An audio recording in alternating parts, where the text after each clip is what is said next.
Olá, sejam bem-vindos à nossa aula 2 de operações farmacêuticas, pesagem e mensuração de volume. Esse é o nosso esquema de 6 aulas e hoje nós vamos para a nossa segunda aula. Bom, determinação de massa ou pesagem.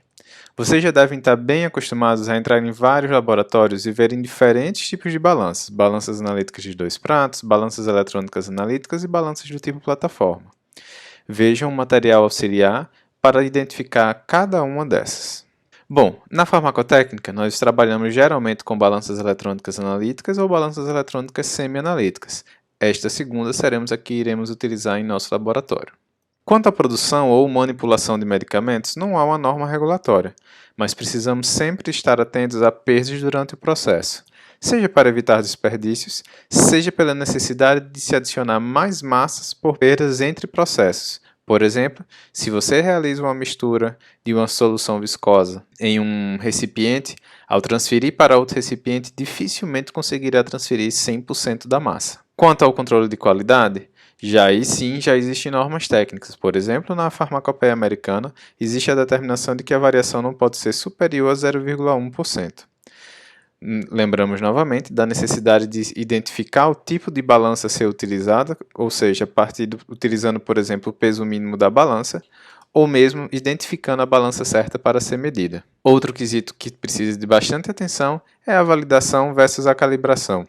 Por exemplo, a sua balança, ela tem que ser validada ou ela tem que ser calibrada? De forma breve, vamos dizer que você valida o processo e você calibra o seu equipamento. Conversando um pouco agora sobre mensuração de volume, aqui para vocês estão três utensílios normalmente utilizados. As seringas, normalmente utilizadas em hospitais, as pipetas graduadas e as provetas, bastante utilizadas em laboratórios de química analítica ou mesmo em laboratórios farmacêuticos. Para esses instrumentos, é importante estarmos cientes da imprecisão do próprio instrumento, de qual volume vamos mensurar para que a escolha e o erro intrínseco do instrumento já estejam ali calculados. Outro sim, precisamos estar atento à leitura, né, como podemos ver nas figuras ao lado. Então, aqui 3 exemplos para vocês. No primeiro exemplo, um funcionário da área da saúde em um hospital precisa mensurar 1 ml. Qual instrumento ele vai utilizar? Num segundo exemplo, um pesquisador, cientista ou outro profissional está trabalhando num centro universitário e precisa preparar uma solução volumétrica de 50 ml. Qual instrumento ele deve utilizar? No exemplo 3, nós temos também um outro profissional trabalhando numa indústria que precisa adicionar 1 litro de um reagente a um reator. Qual instrumento ele deve utilizar?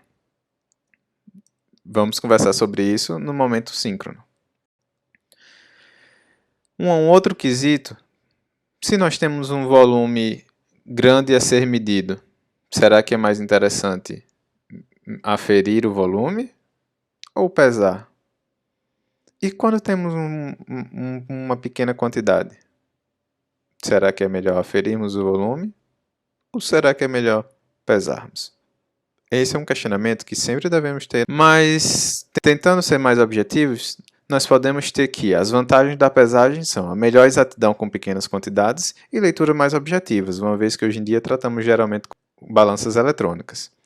Outro sim é a possibilidade de registro eletrônico das quantidades aferidas, e aí podemos ter um controle de processo mais bem elaborado.